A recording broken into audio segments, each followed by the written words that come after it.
Welcome to a 1-minute review. This is the Cherry MX Board 3.0.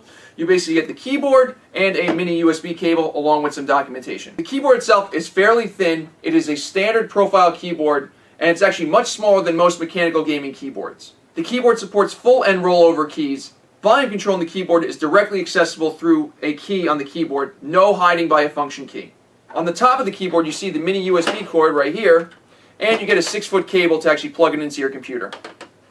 This keyboard does not have lights, it doesn't have any fancy macro keys, but what it does do is give you a great keyboard, and it's mechanical, perfect for productivity, and if you like gaming, it still is great for that too.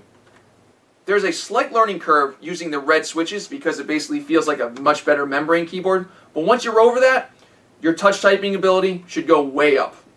For an in-depth look at the Cherry MX Board 3.0, please check out the description below for links to the full review. Thanks for watching, everybody.